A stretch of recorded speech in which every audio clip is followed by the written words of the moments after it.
Welcome on in. It's time for another edition of Friday Night Lights. I'm Mike Fenner. He's Cameron up. Cameron, we saw some hardware handed out this evening in the midst of our high school boys hoops playoff action. Absolutely, and plenty of playoffs hoops action to break down tonight.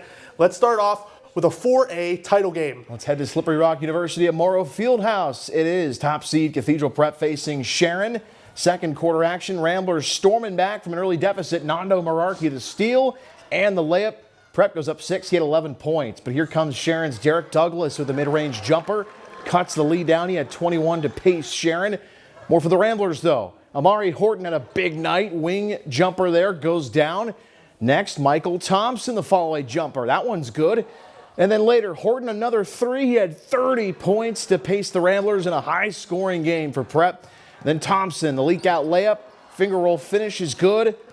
And then for the miss here for the Tigers, from Douglas, it's Cedric Boyd following it up for the finish, but Thompson drops another jumper coming here from the mid-range. He had 28 points to complement Horton's 30.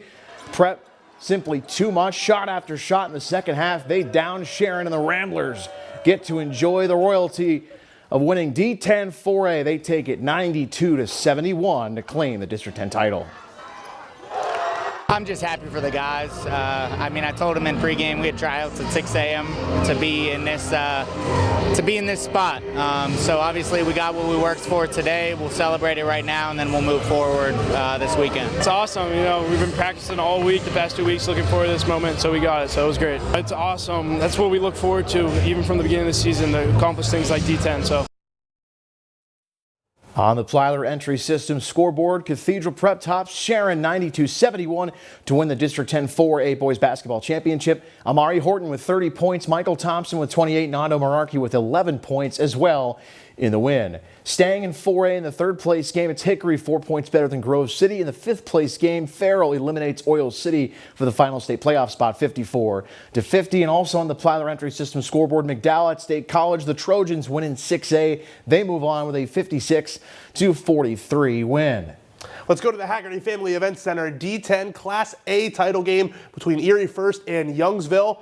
In the early going, Avery Collins going to come up with the steal. He's all alone, and look out below for the two-handed slam. Collins setting the tone early for the Eagles.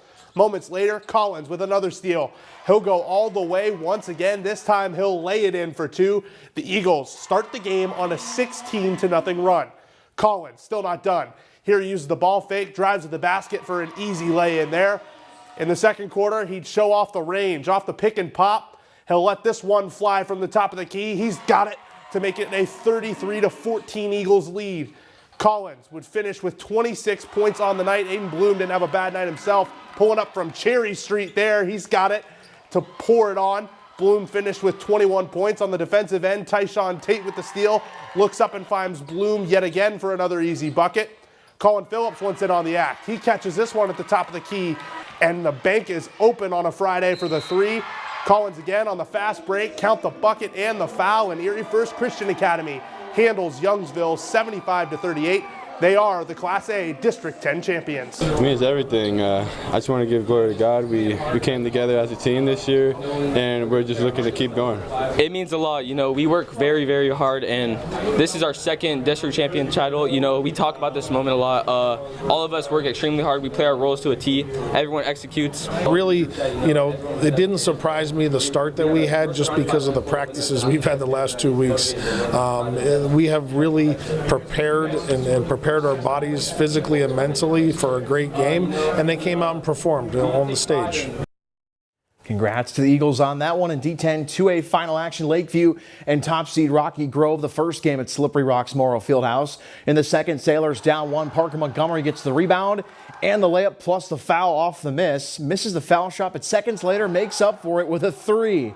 Lakeview led it by 2 at the half. End of the third, Lakeview's Owen Dye beats the buzzer. Sailors up 1, heading for the final quarter. And this is where Luke Fagley took over, nails the 3. Bullseye from the outside, then races down the length of the court for the finish to go up 3. Next, Montgomery nailing back-to-back threes to give Lakeview a 9-point lead as the Sailors never look back in this one. They pull the upset over the Orioles, 73-53. Lakeview takes home the D10 2A championship. How about the third place game? Yeah, we'll go to the Haggerty Family Event Center once again. Winner go home for Mercyhurst Prep and Eisenhower in that 2A third place game. First quarter, no score. Gavin Lindenmuth finding Jaden Chase. He'll finish for the and one to open up the scoring for the Lakers. Trent Gardner protecting the rim with the rejection. Later, though, Chase hits Derek Geyer for the easy layup. The Lakers, though, turning defense into offense. Ashton Wilbur with the cookies. He hits Tanner Ashton with the long pass. That's good enough for 2 points for the Knights. Chase again. This time he'll get it on a catch-and-shoot opportunity in the corner. He connects. Eisenhower hanging around. It's just a 1-point Laker lead at the break. But in the third, Mercyhurst Prep pulls away with a 3-point barrage. Tanner Ashton from the far wing knocks that one down. Then it's Ashton again, this time from the corner. You bet. That makes it a 6-point Laker lead. Still not done. Ashton catching fire. He hits this one from the wing. He goes down with an apparent rolled ankle, but returned just moments later. He drops 29 points on the night. Alex Menendo once in on the party. He lets this one go from the corner. Bullseye, and the Lakers would go on to win it 69-58. They move on to the Class 2A state tournament. It's a relief, but it's a privilege. Anybody who's playing at this time of the year it's a gift, and I think our team owes that gift to the collective effort of a couple of our seniors tonight who've represented their school and their families so well this year. Yeah, for sure. I came out cold the last couple games. Me and Tanner came out hot this game, and I'm sure our other team will to do it next game, so it'll be good. I'm thankful I get another opportunity to play with my boys. I've been playing with them, grinding them every day, and I didn't want it to end today, and I wanted a chance to go in states and see what we can do. And they will be moving on. Let's jump to 5A sub-regional action in Crawford County. Meadville home for Greater Johnstown. And it's about a 12-point difference here early in the second half. Johnstown a 3-ball. Dom Alberter knocks it down. For Meadville, Tyke Butler connects from the corner, drains the triple try. More Bulldogs. Butler with it, kicks it over to Jack Burchard, penetrates and through the lane on the drive, gets that one to go for 2. More for Burchard, more for the Bulldogs here. Another attack. Through the paint, spinning and winning on the finger roll and the little English there. Johnstown too much in this one, though. Amiri Robinson coming up with the bucket on the other end. Meadville falls 52-41. Both teams moving on. According to the Meadville Tribune, the Bulldogs will take on Uniontown at home next Friday. Northwestern will now shift their focus to the 3A district title game against Seneca on Saturday. While the Wildcats have already secured a spot in the state tournament, they're hungry for the hardware. The team avenged last season's loss to Mercyhurst Prep in the district championship game by defeating the Lakers in the D10 semifinal on Wednesday.